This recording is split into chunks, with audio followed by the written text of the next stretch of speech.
Right, we done the sync clap, dude. Do you want to launch into your intro? Oh, I want nothing more. You thought I'd never ask. I thought you would never ask. I have absolutely no idea. I'm all out of ideas, and originality is dead, and fuck everything. Just be avant-garde. Avant-garde. Yeah. But But my name's not Avant. My name's Ethan. Avant-garde. I need to close. I need to close that soundboard. It's too. Yeah. It's too tempting. It's too. Yeah. It's the duck one's my favourite. Yeah. Button make noise. Must push. It's one of those things that like starts out amusing and then it becomes not amusing. Then sometimes it goes full circle. Sometimes it goes full circle. Other times, it just doesn't quite make it. It's just so addictive because, like, I mean, making annoying noises is like my entire thing. Like, usually I do it with my mouth. Like, I'm doing it right now. One time, what I'll do is I have an old project file somewhere for a soundboard that I made. Oh, okay. And I can load it up with like custom MP3s or whatever. Oh, nice. So you could have your own soundboard of your own voice. Oh, Christ. Even I don't think that's a good idea. What do you mean? You wouldn't want to have like a whole soundboard, but you could just use keyboard keys to play your own clips. There is such thing as too much of a good thing. Fine, I'll just load it up with me saying I'm afraid I've got some bad news in that way that you hate. Oh, Christ. Okay, all of the buttons will just do that. You know what? On second thoughts, I think let's go with the first option, just my voice. Yeah, the Ethan version. Yeah. No reason. I just realised that I love it. Just actually, ready for it. Yeah, I just realised it's a great idea. We'll open source it. Yeah, just like this intro to our podcast. Yep. Hello and welcome back to the universe and this podcast. We have been gone for a little while because it was Christmas and New Year, and being bothered to record was not something that we did. My name is Ethan, and I'm joined by my friend Kieran. And hello there. This is the Scrambled Checksum podcast that you are listening to right now. We were too busy getting fat over Christmas. Yes. Eating too much. Yes. Overindulging. Yes. And now we've come back though, hungrier than ever. Hungrier than ever to talk about tech and bollocks. Exactly. We've come back. We've come back even less informed. Yes. I mean, I'm looking at the list of topics we prepared for today, Kieran, and I've got to be honest. I don't think I'm vaguely qualified to talk about any of them. Not even the ones I put on there. even the jank remote access solution. I mean, that you yourself concocted. It's a miracle that either of us managed to muddle our way through that. And that was not but a week ago. I know. It is working though. Maybe we should talk about that first. Let's talk about that. So I forget actually what you were I forgot what you were trying to achieve. It was something to do with Jellyfin, right? Yes, this is reassuring. Yes. So, yes, well... You wanted a backdoor into your own machine, right? Is it? Sure, yes. You wanted a way for other people I wanted to just create a huge exploit that anybody could use to just get all my data. You wanted people to be able to access your files without your knowledge. Yeah, that was the... Like, specifically, you didn't want to know about it. If I found out about it, then I would not be happy that I knew it. Not that you'd accessed it, just that I knew about it. Like... Yeah, you'd want full remote... You wanted full remote access, zero oversight. Yeah, like... I'd be disappointed if I... if there was any evidence I'm not even quite sure what bullshit angle I'm trying to work here, Kieran, anymore. I've got lost in my own... Jellyfin. I've got lost in my own bullshit. Yes. You wanted Jellyfin accessible remotely through... I forget the name of the... Okay, right. Let's set the scene. First of all, this is a very special episode, listeners, viewers, people of the world. Because now not only is Kieran in a different location to where he used to record, I am now also in a different location to which we used to record. I am in a different house. I have escaped the stronghold of my youth, known as my parents' house.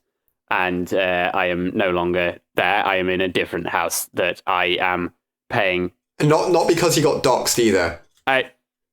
No. Not fully because you got doxed. Not only because I got doxed. Not just because you got doxed. And my parents definitely don't still live there. So, so I took my server with me. You have your own server, by the way. In case people didn't know, I've got my own server, which makes me better than the average human. Smarter, harder, faster, stronger. More handsome. Yeah, some Daft Punk reference there. Did they make one about being more handsome? I don't know. Anyway. No, they don't say more handsome and harder, better, faster. Harder, better, faster, stronger, handsome, harder, softer, stronger. How does it go? Logic. Timestamp is... if you wanted to cut this out of the edit, there's time approximately. No, chaos is what we need. I didn't even look at what time it was when we started the intro, but I'm sure it'll be fine. It was around 9 o'clock.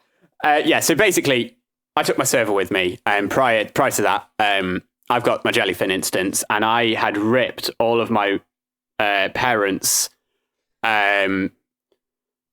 Linux installation CDs and put them on my server to be able to be for backup, to be accessed through Jellyfin, so that they could look at the disk images on the TV without having they could put them in their computer. If they wanted to, they could look at all the versions of Mozilla Firefox it ever installed, and then maybe decide one day, let's go back a minor revision just to see what it used to be like. Yes. Yeah, exactly. So purely for historical backing up and preservation. Obviously, yes, I'm all for that. So, but in the process of that, my parents were going to just throw away. Prior to that, they were just going to get rid of all their Linux installation CDs, which would have been a tragedy. That would have been a sad loss. It would. So I was like, right, well, I'll store them as a backup, but then they'll also be accessible through Jellyfin. So you can access them at any time without having to, have the problem of putting in a DVD every time you want to watch a movie. I mean, install Linux. Sorry, slips there. I don't know what I was talking about there. I mixed. Who knows? Anyway, when I moved my server, that was no longer possible because the server is now on my home network, not their home network. And I do use Tailscale, which is a very handy... That was it, Tailscale. Service. Basically, it allows you to have a VPN connection between devices within what they call your tailnet, but you don't have to configure the VPN tunnel yourself with firewall settings and blah blah blah blah blah. Basically, they establish the connection between the two peers, and then you have a direct peer-to-peer connection between them. Which is it's not as good as having your own configuring it your own, because you're kind of reliant on a third-party service, but it's free. I believe open source. I might be wrong about that, and it's pretty decent. I assume they do the security side of things as well for you, right? Yes. It saves you having to faff about opening ports. Exactly. Yeah. And you can just have a client running on the device, or you can configure it on. I believe it's a fork of OpenVPN or something like that. So if you've got a router that supports OpenVPN, you can log into it on your router or blah, blah, blah, blah. It's there's a lot of stuff you can do with it. I'm using it very basically just to access my server remotely. But, how unprofessional of me. I forgot to mute my phone. What a joke. What a joke. It's now on vibrate. Anyway.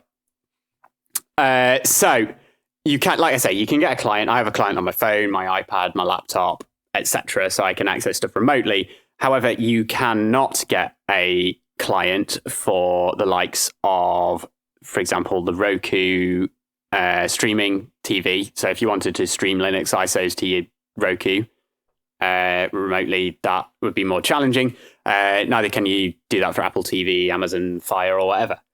So that left me in a bit of a pickle. Also, I didn't particularly want to just give everyone access to my tailnet. You can share access to devices, but again, that starts getting messy and it's an additional step.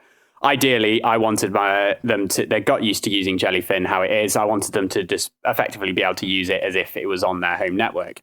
Turns out... It's one of these things, right, where it's like when you're supporting non-technical family members, once they get used to a process, even if you try and introduce like an easier way of doing it, you get friction and tech calls because it's like, it's different, right? Yeah, exactly. So, turns out that Jellyfin and Tailscale have thought of this. And they have a way of setting up what is called a reverse proxy. So essentially, in simple terms, what we have done, and I say in simple terms because what we did do turned out to not at all be simple. I tried to figure it out on my own, ended up crying in a corner and requested Kieran's assistance, and we managed to get it working somehow.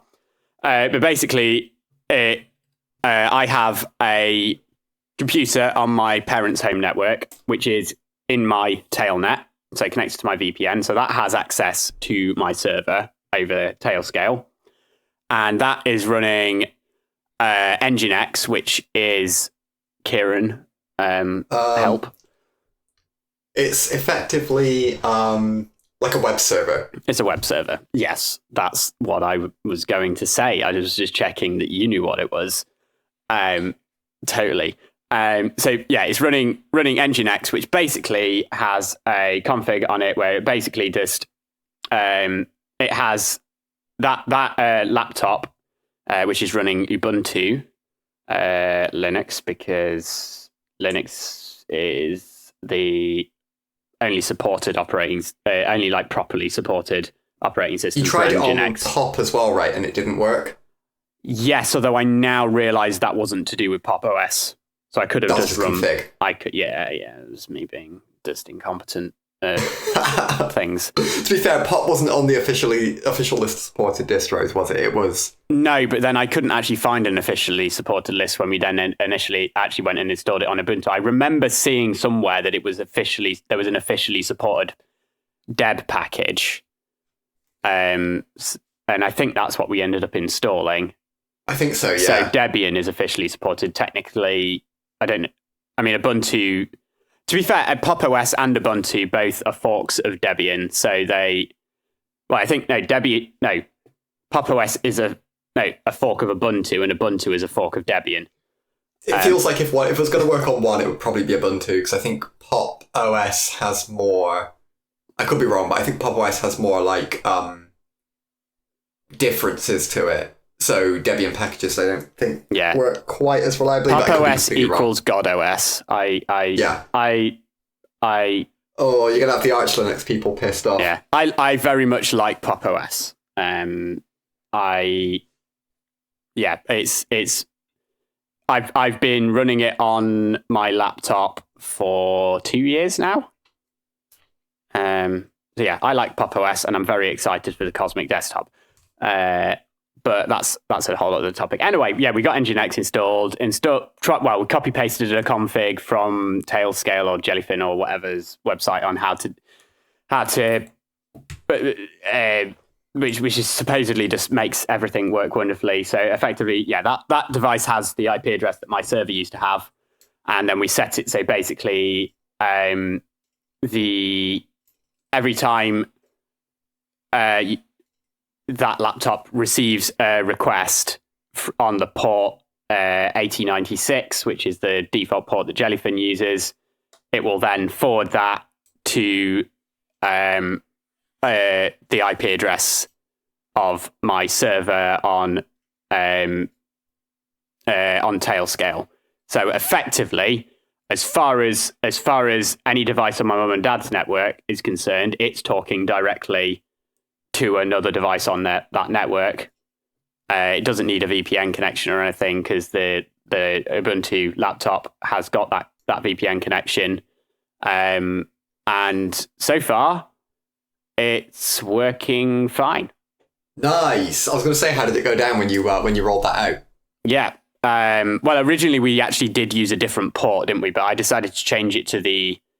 to 8096. We were using port 81 because we couldn't get it to work on port 80 for some reason. It was getting late and we couldn't bother to... Yeah, I'm not really sure why that didn't work. No. But I just tried 8096 because that's the default one, just on a whim, just to make it as identical to how it was configured before as possible, and it worked. So I'm leaving it on that. I assume it would have worked for any port except 80. I have no idea why port 80 it didn't work. We could have probably figured it out eventually, but... Yeah, should have put it on 25565. That's the port that Minecraft servers use. Yeah. Or 27015, which is the default port for... Well, it used to be the default port for Counter-Strike. Oh, well, there you go. Yeah, the more you know. The more you know. I am kind of... Did you want to talk curious? I wanted to do a bit of conjiggering to see whether I can use the same script to forward SMB traffic.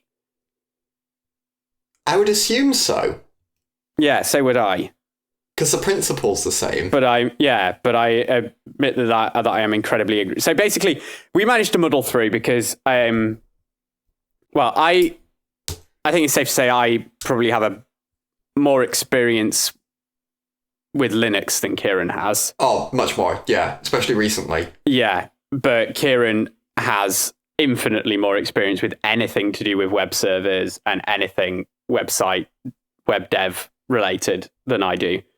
It was a good combo, I think, because like you had because like I was completely stuck when it would be steps on like we were trying to get the file placed in the right directory and do the symbolic link and stuff. Yeah, I was like completely stuck with that because like I didn't know the exact commands we needed to use, but I knew that we needed to use terminal and I knew how to find the commands that we needed to use. And you knew how to get like a file into etc. with sudo, which I could have figured out eventually, but it would have been like 5 times longer than it took you because you knew where to look. And the same with like the symbolic link. I was like, I don't know.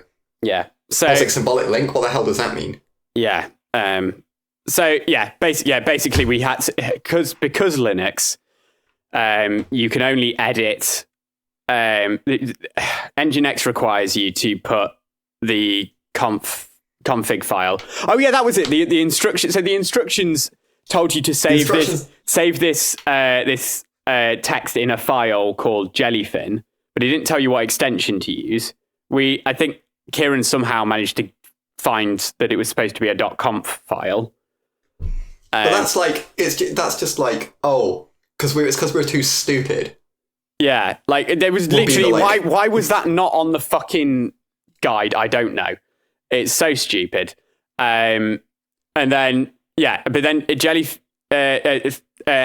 requires you to save it in the conf file in 2 directories. I think it was etc Nginx, and then there's 2 directories in that. But the etc directory in Linux can only be edited by root, and you, at least in Ubuntu, as far as I'm aware, I don't know if there's a way to run the file. There might be a way of running the file explorer as in Windows. It'd be run as admin.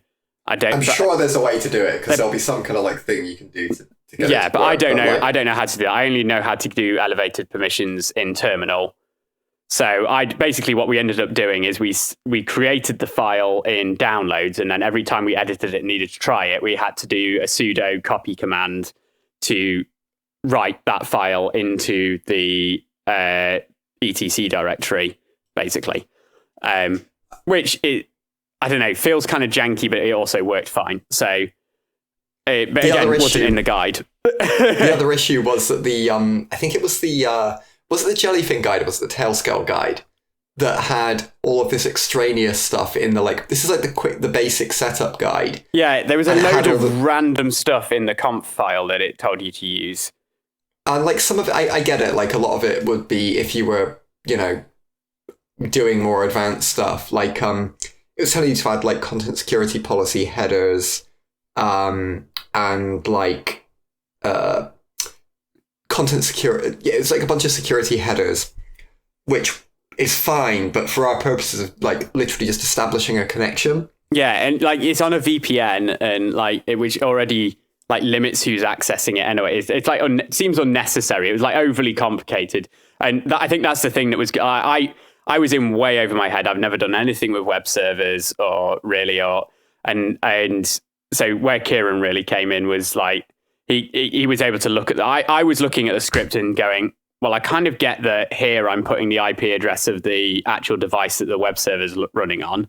And I kind of get that this bit here is supposed to be the IP address that it's forwarding the traffic to, but I just couldn't get it to work changing those variables. And then Kieran came in and would like basically the first thing he told me was like, yeah, delete that. You don't need that. And now we've ended up with what was quite a long conf file to quite a fairly simple one, and it works. So good work, team. And we didn't even consume any mead. No. So no, not that time. No, I know. Normally that's our go-to for, trying to debug something like this. Exactly, yeah. It's like the elixir. But no, I think it is like, that's the core, like, classic open source. I'm not going to say Linux because it's open source software on the whole. But like, there are tutorials where it just assumes that you've got so much knowledge. How hard is it to say, save it as jellyfin.conf instead of save it as Jellyfin? Like, I feel like that's quite, like, is it really that much of a strenuous task to just literally type .conf? Yeah, and the same with, like, the other file. It's like, I know they had, because the default example was like, going into detail around, like, setting up a Let's Encrypt SSL cert. Yeah. And it was, like, quite involved around that. And you don't actually need to do it. That was the other bit where I was getting lost. Is like I when I first tried it, because they're all talking about like, oh, you need to use a domain and you're forwarding it to this domain and blah blah blah. And I was like, but I don't have a domain, and that feels like over the top, and I don't really see why I should need that. And I assumed that I wouldn't, but I couldn't get it to work without it. And then so I would have just given up if it wasn't for Kieran. I'm not going to lie. Well, likewise, I would have gotten frustrated because I couldn't find how to get the Linux bits to work. Yeah. So we got there in the end. But I mean, to be fair, probably what we've set up is like, if you were looking at it from like a best practice standpoint, it probably isn't. But no, it definitely isn't. 100% it's not. But I feel like if you're just doing a quick start guide.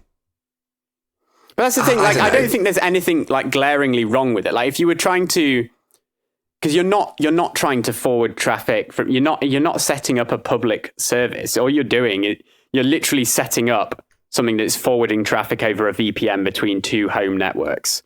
That's the thing. Like, it felt like it's already an isolated system. Like, it's just the people on those home networks accessing something that it also already has its own username and stuff to log in, and you also need username and whatever to access the VPN in the first place. Like, there's other security steps in place already. It doesn't need to be complicated. Whereas the guide was kind of assuming that, like, okay, this is going out on the public internet. It's going to be like susceptible to cross-site scripting attacks.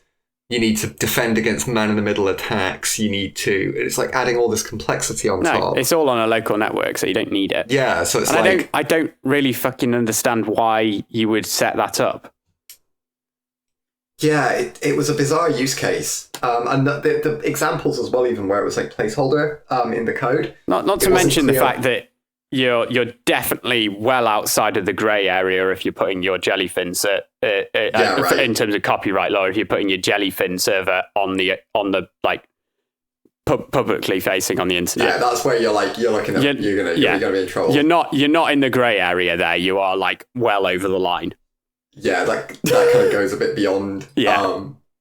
But yeah, like it was just, I don't know, it just assumed all this, and even the examples where it was like, oh, replace this with your value, it wasn't kind of clear what you were supposed to enter. Yeah. If you weren't like setting this up as some like public facing.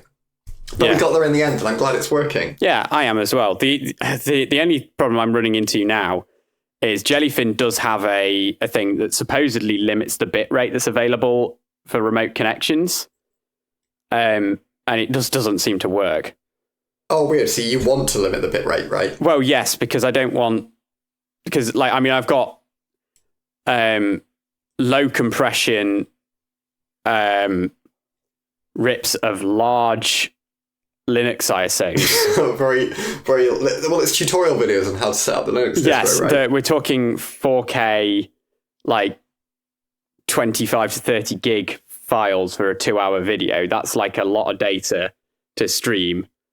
Yes. And that would absolutely basically max out my entire upload bandwidth on my home network if someone started streaming that.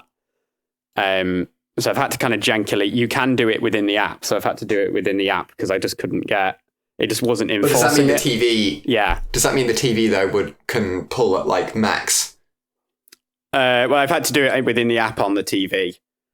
Is there an app on the TV for it? Yeah, for Jellyfin. But yeah, the one that's actually on the server config, it just doesn't seem to enforce it. And I don't know if that's because we're using Tailscale but the thing is, the weird thing is, I don't think it shouldn't be, or it would be a like double standard if it does, because if you turn off remote access, you can't access Jellyfin over Tailscale. So it does so it does recognize a connection to Jellyfin over Tailscale as being an external connection. So therefore, it should apply the bandwidth limit for connections over the internet based on that logic, shouldn't it? Yeah, exactly. But and like it should still. But every answer that serving. I got when I googled it was like, oh, check your router settings, check your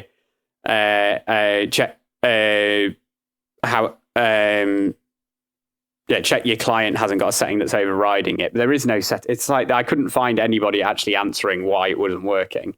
And that'd be kind of stupid if the client could override a server setting, right? Yeah. For bitrate, especially, because it would be like, can you imagine if you went onto YouTube and they were like, I don't know, they were having bandwidth issues and they couldn't serve a 4K video, but you could just be like, oh, I'm on the client side, I just want 4K, just give it to me, and it would override whatever the server was set at. That wouldn't make any sense, right? Yeah, that'd be stupid. Yeah, so I think that's got to be wrong. I thought it might be a bug that had been patched, so I updated Jellyfin, which there's no way to do from the actual admin console. You actually have to just download the latest exe and run it, which is kind of annoying. Yeah, that's quite frustrating. But free, open source. Exactly, we got there in the end. Otherwise, pretty great. Yes. So yeah, that's our jank adventure for the Christmas period. I hope that brings joy and love and joy and jank to your lives. Now, going from something that I have absolutely no knowledge about, Linux, to something I have a small amount of knowledge about in terms of the honey controversy. That kind of broke over Christmas. It's kind of like. But before we fill you in on that, a word from our sponsor, Klarna. No. A word from who else has got like a similar thing to honey? I said opera. I think opera. That's who I'm putting my thing behind. How is it free? Or daily.dev. I've not heard of that one. It's a browser extension that you basically use to access a website, which is kind of weird. Why does it need to be a browser extension? And then it's kind of like a community where they share like news on like dev related topics. It's developed by a company out of Israel. I see. Not to, make any assumptions based on that or any, throw any accusations based on that. But yeah, it's just kind of strange that it needs to have a browser extension when it could just be a website. Yeah, that is strange. And is in fact a website, but they don't publicize the website, so it's hard to find. Yeah, they're just like, oh, get the... That's a definite red flag. Like, that's... And it's free. Yeah. Yeah, that is definitely doing something. Like that. And they're advertising on YouTube. They're devs. Like, why they know things about development like that? Yeah. Why would they? What possible reason would they have for doing that? Yeah, it's like. Anyway, it's like oh, you keep up to date with the latest dev news on daily.dev. It's a browser extension. I'm like, why is it a browser extension? How are they making money? Like, what's it doing? It's disappointing. You'd hope that devs would be more savvy to things like that.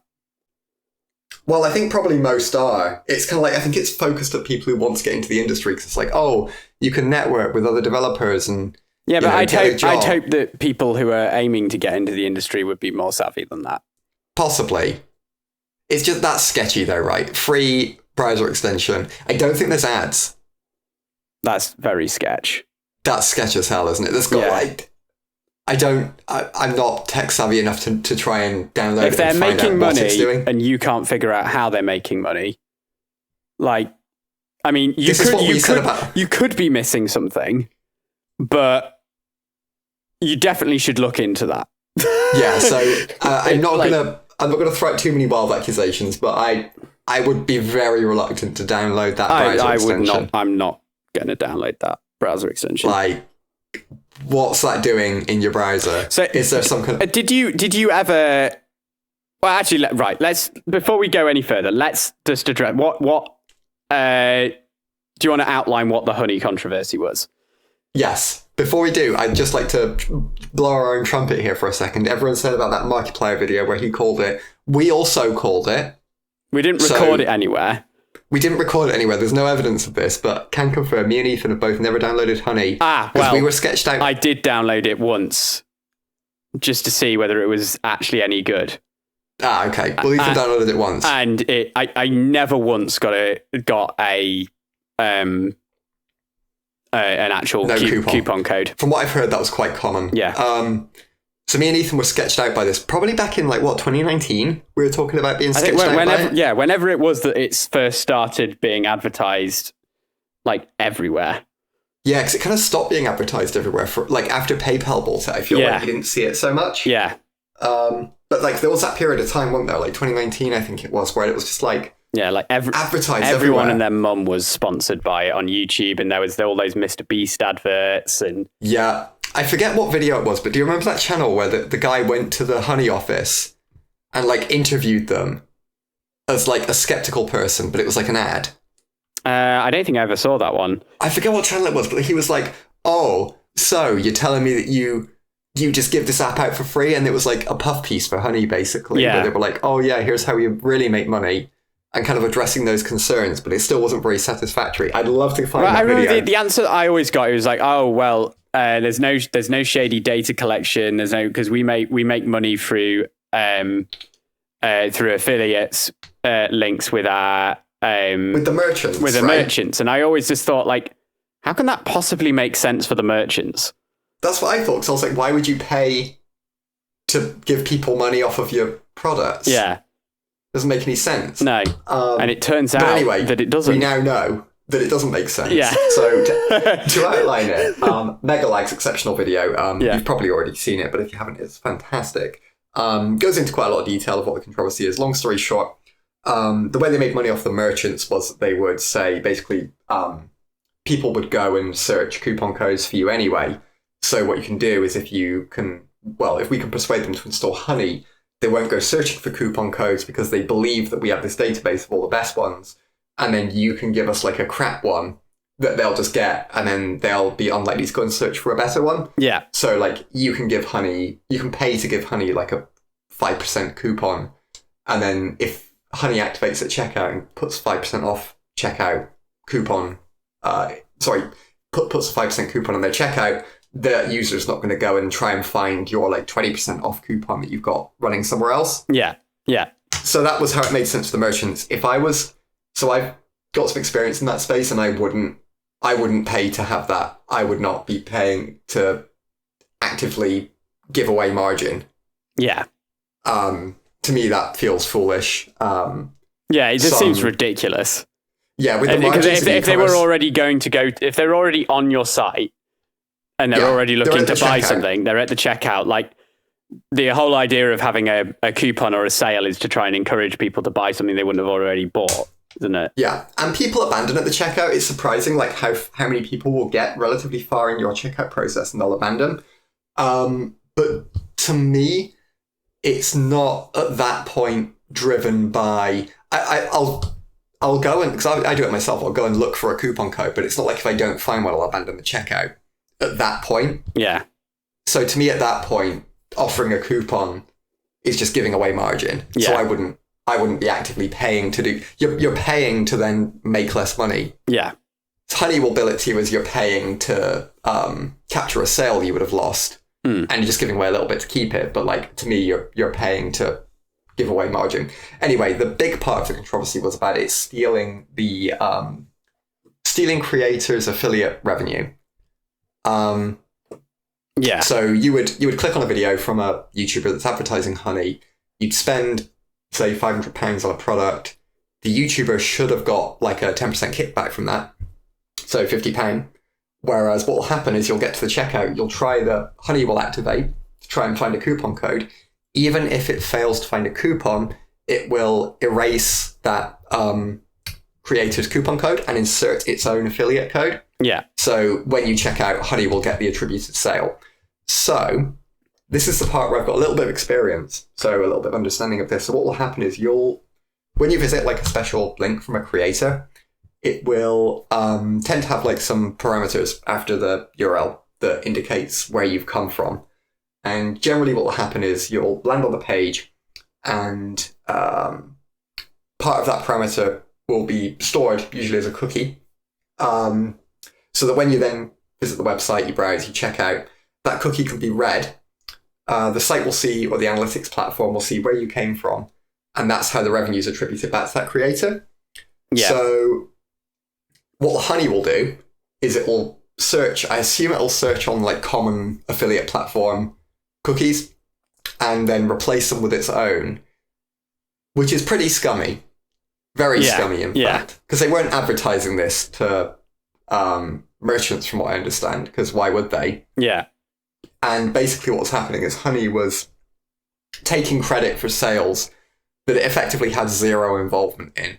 Like if you clicked on a video from Scrambled Checksum and bought something for 50 quid, but Honey just came in at the checkout and failed to find you a coupon code, it's pretty clear that they don't deserve any attribution. Well, equally, I think even if they did find you a coupon code, they don't deserve an attribution, in my opinion, because they didn't, as we already highlighted, it's unlikely to be a what stops you going ahead with the purchase. They didn't do anything to draw your attention to the product, or they did no work. To me, they should only be getting credit if they find a coupon code and you've not been driven to the site from any other channel. Yeah. 100%. But here's the thing that I think was really interesting from the Megalag video that I don't think was covered. It might be in one of the future ones, because I know he said it was a 3-parter. Yeah. But it's not just creators, right? So what I want to know, and I was tempted to do some testing on this, but I would need to get the I'd need to get the transactions refunded, basically, because I don't want to spend a bunch of money buying a bunch of things to test it, because I need to complete the checkout to see what happens. Yeah. Plus, I don't really want to install Honey, but I would if it was the only thing preventing me from testing this. Yeah, but you can install what I'm really curious VM. about... Yeah, exactly. What I'm really curious about from a merchant standpoint is... So, like, yes, it's stealing creator attribution, and that's like a huge problem. But what else is it stealing attribution from? Because, like, businesses that would potentially be paying Honey, or that would have coupon codes on Honey, so like relatively big companies, their affiliate revenue their revenue that they make from creators' affiliate codes is comparatively small, right? Like there's not a ton of revenue being driven from like an individual creator sending you somewhere, even if they're a massive creator in the grand scheme of things. I don't think, unless they're absolutely huge, they're making like a material massive difference to your revenue. What will be, though, is like these organizations will have a really big spend on, like, say, Google ads, or like they'll be spending a bunch of money on Facebook ads, like dwarfing the amount of like revenue that they're bringing in from like creator affiliate codes. And I'm curious whether Honey's taking them as well. Because like if that's the case, like a huge part of how you run like a Google ads campaign is based on your return on ad spend, so how much money you're making from your ads. And I see, yeah. So if Honey's stealing that attribution, you'll be like, well, my Google ads aren't generating me any revenue, so let's reduce the ad spend a bit. And you'll spend less on ads. You'll spend less on ads and serve them to less people. you'll get less money in from your Google ads. And Honey will still be telling you, oh, you're making all this money. But your like overall sales will be dropping because you're spending less on your ads that were actually working. You just couldn't see that they were. So that's what I'm curious about. Yeah, that is a good question. And because if you're spending like, let's say you're spending 30 grand a month on Google ads and Honey's stealing 5% of that money that you're making from those ads, that can make a massive deal in like decisions that you would make based on that ad's performance. So that to me is like a potential. I'm assuming that Honey does not take the attribution in such a way that it steals from Google ads.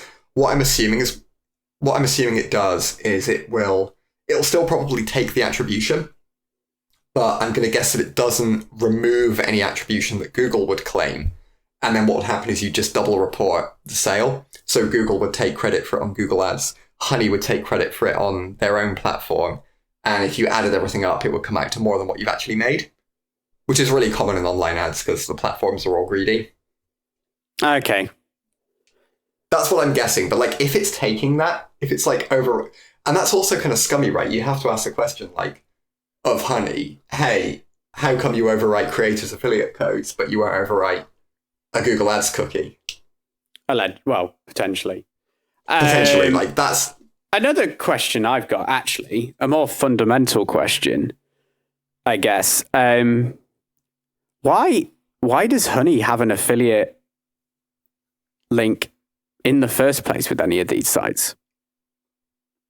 As in, why would you want Honey? Well, what? Because what are they actually doing? Like, so it's I've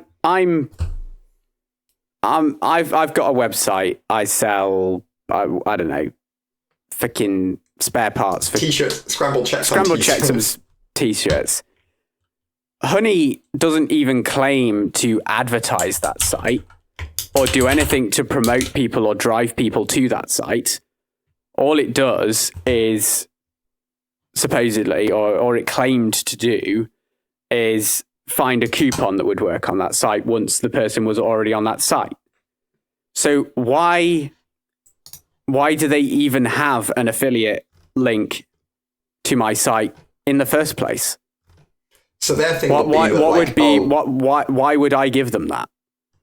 Their thing would be that you get you're more likely to convert people when they get to the checkout because they'll go looking around for coupons and we'll stop them from looking around for coupons because we tell them that we get the best one. But ones. then the sites must have known that Honey was doing this because I don't think they did. But how did they not know though? Because Honey's not posting links anywhere to products on these sites. So they would know that. So Honey how else would Honey be? How else would Honey be? Unless they were doing something here like URL switching. How else would Honey be getting people to use their affiliate link? So they would take it as, when Honey appears and presents our like lower discount coupon code, they get the affiliate cut. And to be honest, there's probably a sense of like the sites don't really care who they're paying the affiliate commission to. And probably if we're looking at it, I don't know if this is the case, but Honey's affiliate percentage was probably lower than like creators. Yeah, but they still must have known. I don't think they'd have known that they were stealing affiliate links from the creators. But how? How would they not have known that? Because they don't know how much revenue the creator would drive. They would just see it as the creator's like. No, but I mean, no, I don't mean that. I mean, like, what? Other than Honey going right here, we're switching the link. How would Honey be getting people to use their affiliate link? Because they don't... Just by like popping up in the browser. So they would know that Honey was like inserting itself, but their assumption would be that would only happen, say, when Honey found them like a coupon code that worked. Right, okay. and that they went on to buy, so they wouldn't know that like it was appearing and like no one was getting anything. And then they'd also come from like a creator's video. Yeah. Okay. And I think, to be honest, there's probably an element of like they probably didn't have like a ton of scrutiny either on it, right? Bingley! What does Bingley think about honey? He was not a fan, as you could hear. Yeah. He's actually quite frustrated. Bingley is Kieran and his partner's cat, by the way. Yes. You might be able to hear him meowing in the background. He's very vocal. He has very strong opinions on honey. Yeah. But yeah, that to me is like, I think there's probably an element of like, if you were a retailer with it, you probably wouldn't. Yeah, exactly. Yes, Bingley. Yeah, exactly. You probably wouldn't question it too much. You'd just be like, oh, whatever. And if I guess that's a valid point. Like, what they don't have any skin in the game really in that. They also have no way of knowing, right? Like, if you run a ad on like a YouTuber's channel and it doesn't bring in any money, you're just like, oh, I guess that channel wasn't right for us. Yeah. And you wouldn't really think too much of it, right? You just be like, oh, well, honey still works. What's interesting is that that's just like a price comparison thing. I was going to say they were mentioning Amazon, and I was like, there's no way that Amazon would go for that, but it just does like a price comparison thing. I'm actually struggling to find anything about how it works for merchants. Because normally, like, a good thing with these companies is you like look at what they offer the merchants, and that's generally how you determine how they're screwing the consumer. Yeah. But yeah, they've got like case studies here about like, oh, how they helped a fast fashion retailer lift conversions by 149%. That's absolute bollocks, by the way. Oh, 100%. Like, I'm sure that, like, no based way. On this, the statistics probably showed that. Yeah. But they also report a 16% decrease in comparison. How the hell do they work that out? How do you even collect data on that percentage? Yeah. What? Which brings me to my next kind of question, I guess. So honey basically, and this is not exclusive to honey, I guess this kind of applies to any browser extension really. It had way more access to stuff on your browser than it needed to perform its claimed task. Yeah. Like, all it was doing is going, right, I'm on Amazon.com, search for coupon for Amazon.com, insert in coupon box. All it needs to do is be able to read the URL and be able to see the actual web page, I guess, and look probably for not even that, because if you partnered with them, see when you're on the checkout page or something, and that so it can pop up. Yeah. And so it obviously had way more. Yeah, but it had access to cookies, and I think this goes for, I don't know. I think this is like, it's almost like well, it's not a wake up call, but I think this is a thing that people often forget. I think permissions controls need, like we have, dare I say it, in Android and iOS, where it will like go, this app is trying to access your camera, this app is trying to access your contacts, this app is trying to access your microphone, this app is, would you like to allow it? Just this once, always allow it, precise location, approximate location, that kind of thing. That should be a thing that we apply to everywhere. Like, for like a browser, if a browser extension wants to access something like your cookies, like, why does it need to do that? If you know it's going to do that, great, let it do it. But if you are like, hang on a second, why does this need to know what sites I've been visiting and blah, blah, blah, blah, this is just an extension that blocks ads. Or, I think the problem is it's like, Because it would be a browser extension reading- is a really good way to just like collect data on people. Yeah, for sure. I think it's going to be like the next Cambridge Analytica will be from a browser extension. Yeah, well, I'm not convinced. Like, who's to say that Honey weren't? If they were stooping to this level, who's to say they weren't doing that? Yeah. Who's to say that all these free ad blockers and stuff aren't doing that? Yeah, exactly. I'm looking suspiciously at the icon for my ad blocker extension on my PC I think now. the problem is that, like, even if it said, this browser extension can read cookies, because it's like, it's not like you inherently understand your camera and you're like, why does it need to see my camera? Whereas like cookies, because people don't really understand what they're for or what they are, they're just like, oh, it's just that thing that I always accept on websites because it's an annoying pop-up. That's like it's just like that regulation thing, right? They don't really do anything. It doesn't matter. So then people just think, oh, well, it connects as my cookies, so what? It must need them for some kind of technical thing. Yeah. Fun fact, you don't need browser extensions. Most browser extensions that people have, like, for example, like, there's an Ecosia browser extension. That doesn't need to exist. All it does is set your default... Well, all it claims to do is set your default search engine to Ecosia. I have no reason to be suspicious of Ecosia, to be absolutely clear, but why does that need to be a browser extension? The hot take about this would be that browser extensions are the new toolbars. Oh, yeah. 100%. Like, the malware just installs them. Yeah. And then they just track your browser activity. 100%. One thing I will say, looking at this Honey stuff for business, is that I'm going to throw some shade on the advertisers here, because I had no idea about this, but did you know that if you partnered with them, they had a product called Honey Offers, where if you're browsing a website, it would pop up and say, hey, you've got a limited time deal, but you have to buy in the next whatever minutes. I did not. No, they didn't mention that, do they, when they did the ad spots? No. They didn't say it would pop up and serve you ads while you're browsing a website that partnered with them and say, hey, you've only got so long to redeem this offer. No, they did not. I do not remember that coming up. They just said about the coupon codes, didn't they? Yeah. At the checkout. Yeah. Just pop up and save you money. I don't remember Mr. Beast saying it'll serve you ads. Because that's not like... That's very different from a coupon app, I would say. A thing that pops up, like...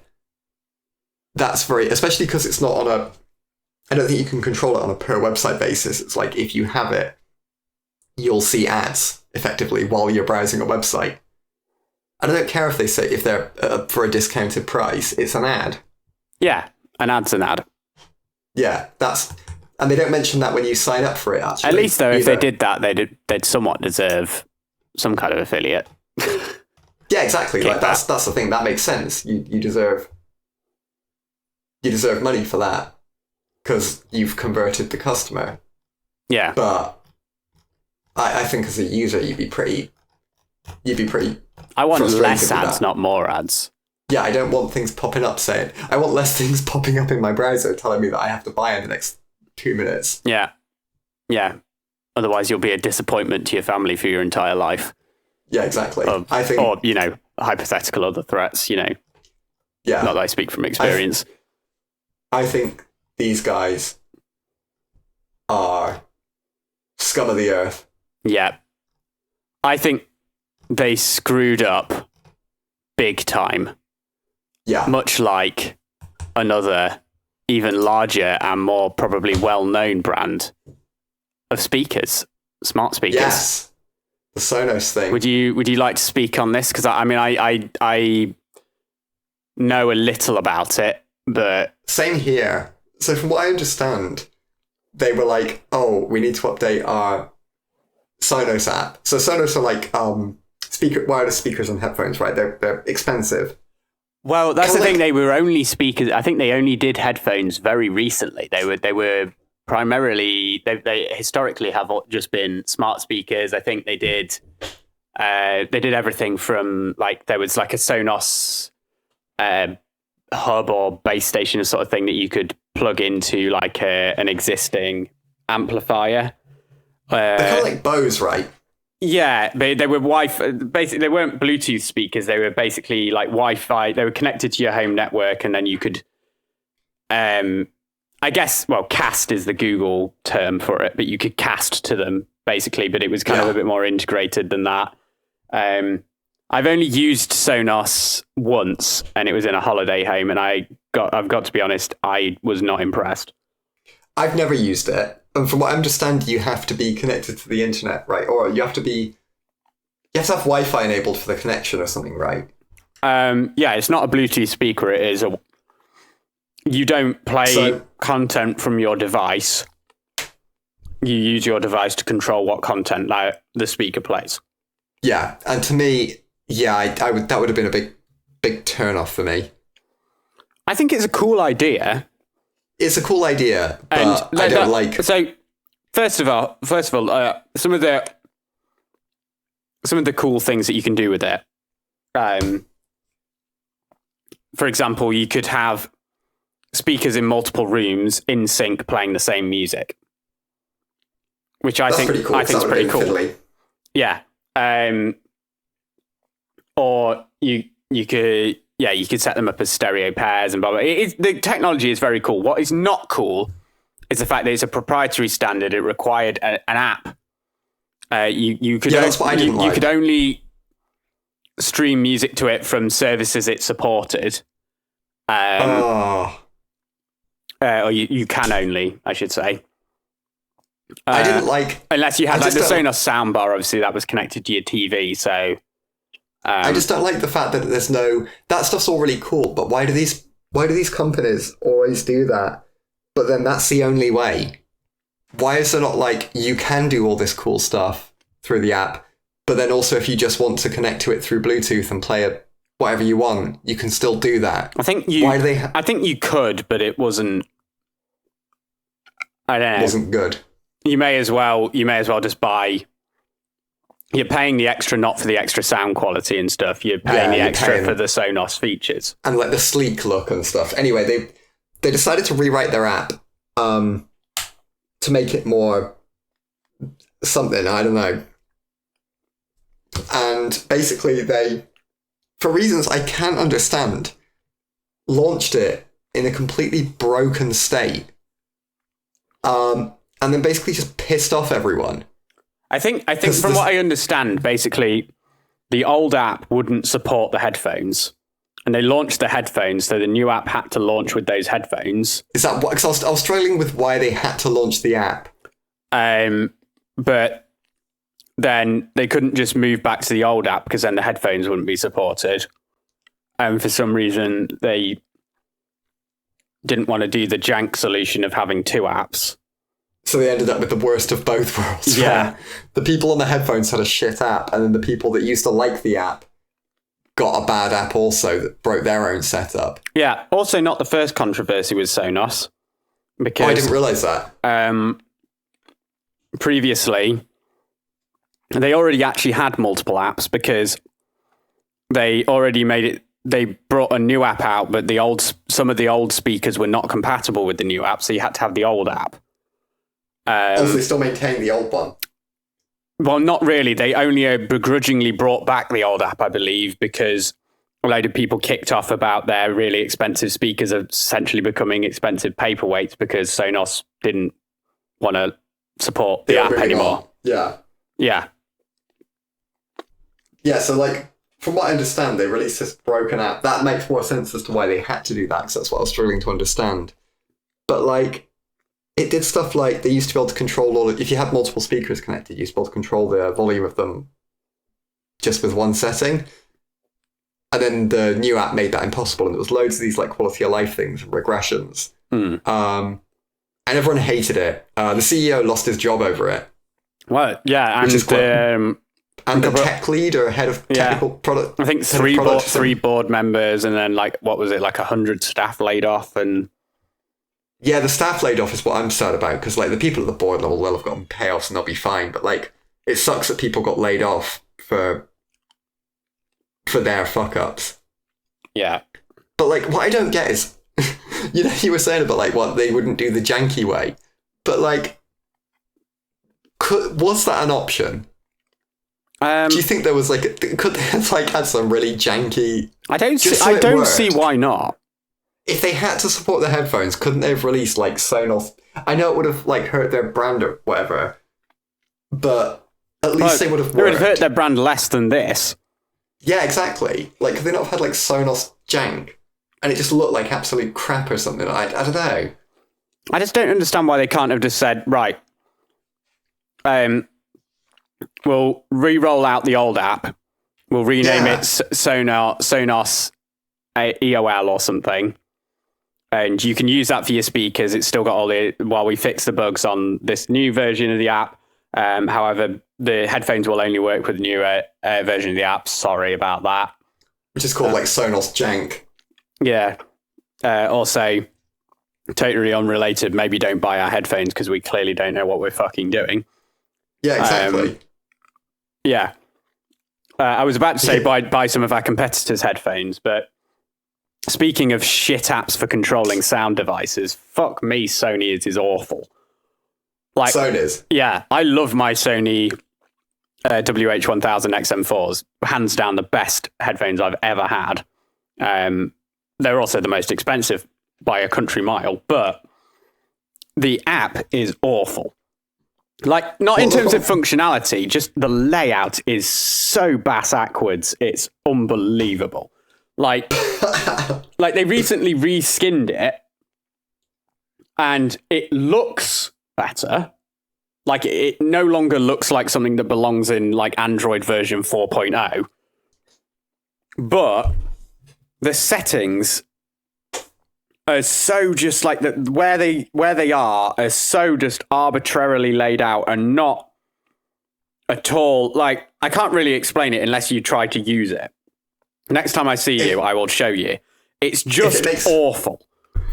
If it makes you feel any better, I've got a pair of Sennheiser headphones, which are basically the exact same situation as you described. And the app isn't much better on that too. It keeps on trying to get me to register an account. I'm like, what? Yeah, mine doesn't do that. What would I need an account for? What so I can back up that I have my headphones default to max noise cancelling when I turn that on? I did actually register an account. Oh no, what for? When I moved phone, it was the only way to migrate my EQ settings to my... Oh, fair enough. You've got EQ. Yeah. Okay, I haven't considered that. But I don't mind that that's an option, but I would very much like there to be an option for me to save my config locally and import it manually onto my phone without needing to use Sony's totally secure cloud services to store a load of my personal information in yet another place for people to exploit. And why can you not just export the EQ as like a text file? Yeah, I don't know. No, there's no technical reason why you couldn't. No, exactly. And I mean, that's probably all it is in the cloud, right? Probably. Just your text files in some bucket somewhere. Yeah, totally encrypted and safe, along with all my home address and yeah, all of your personal info they need to collect. Password to my bank account and various other personal information. Yeah. Just, why? Like, cool. None of them are good. Provide a cloud service if you want to, but please let us just do it ourselves, self-hosted, like we used to in the good old days. I feel like tech companies are missing the jank. They all want to be too slick, right? Yeah, but they actually are just making it less slick by forcing us to have a million accounts and just...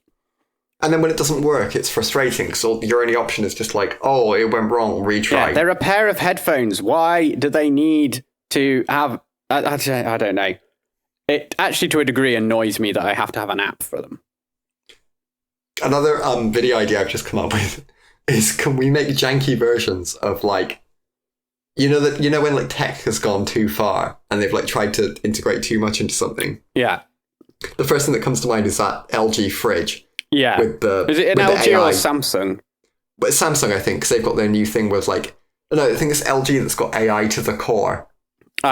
Maybe Samsung and LG are at it now. They've both got them, I think. But like the fridge that's got the AI that tells you what's in it and stuff.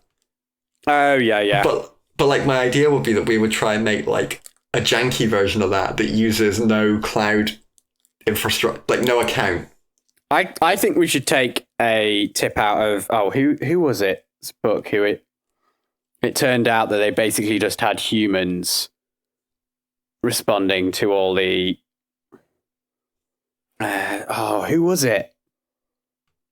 Was it the? Do you mean was it a book or was it? Because like that actually happened. Yeah, that's what I'm saying. Yeah, they were. Oh, the Amazon Fresh thing, not the Amazon That Fresh. was the it. Amazon, Yeah. The Amazon store thing where it's like it wasn't actually AI identifying what people had taken off the shelf. People. It was just people, and it said, we could have exactly like that. It'll have a camera feed, and we'll just have someone in a room watching the camera feed, like entering into an Excel spreadsheet what's in the fridge, and then manually removing it and putting in an order on Amazon groceries or something. It's like it's AI. And for the recipe ideas, they just Google like recipe made with like olives, stale, rotting cheese, out of date hummus. Yeah. Oh. You know what? But yeah, out of date hummus is still hummus. Needs must. I'm a growing boy. And then we try it with like all the different other things that have gone too far. Yeah. Oh God. Yeah. I feel like that'd be quite amusing. Yeah. It's a shame. I think it's just yet another tick in the arguments for standardization for these sorts of things. They're cool technologies, but there needs to be a standard that's open so that if the companies clearly are not interested in maintaining them long term, so if they're not going to, why should that mean that the product that they created because they've already received a payment should be able to go to landfill when they deem that their moral obligation to the customer is over? Exactly. I totally agree. Yeah. One thing I will say is that I wouldn't perhaps go as far as the person that I saw in the YouTube comments section very recently, who unironically was claiming that the same approach should be expanded to all areas of technology, including front-end web development. And his argument was like, there should be one button that's been developed as like the perfect button. And anytime you need a button, you have that. And if you want a different design, well, screw you, you're too stupid to come up with a better version. You just use the standard one. Yeah, that is one hell of a hot take. That's a real. That's like a core of the sun take. They double down as well because they're like, well, what if you wanted a different color? They're like, I don't care. It's in one color. You use that. There's no design. Developers only. Designers are a waste of time. They just make work for developers. There should be one of everything, and you just put those pieces together. And if you want to do a different design, well, screw you. I imagine this person doesn't have many friends.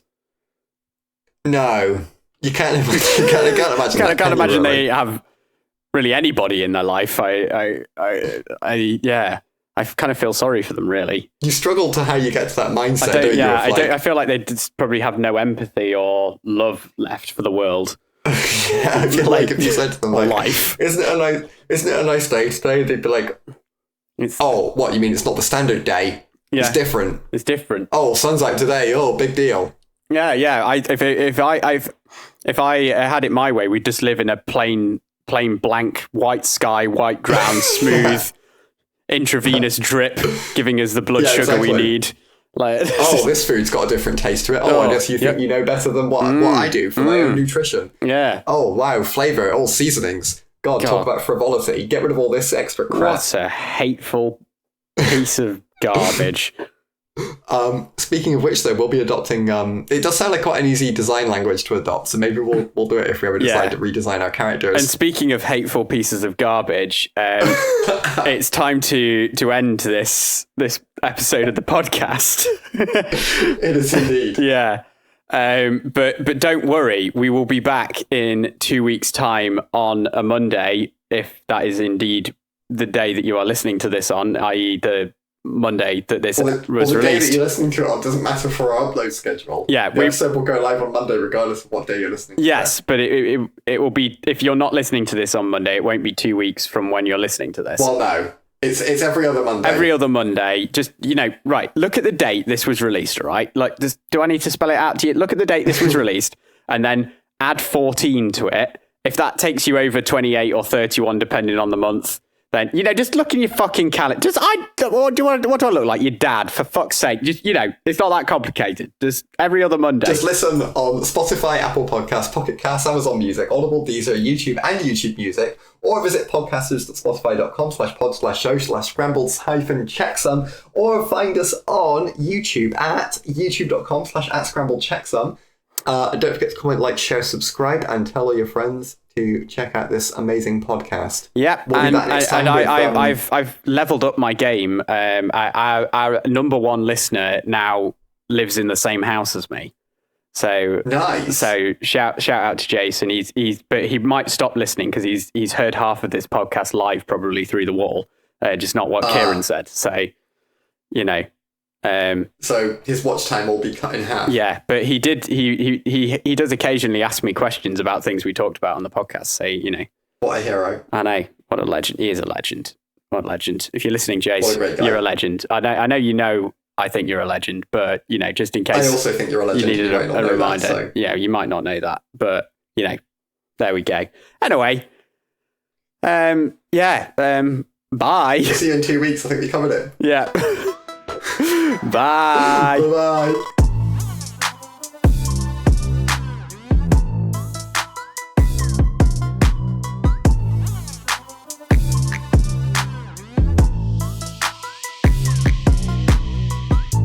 Nice. Yeah, it needs some work. No, it doesn't. It's perfect.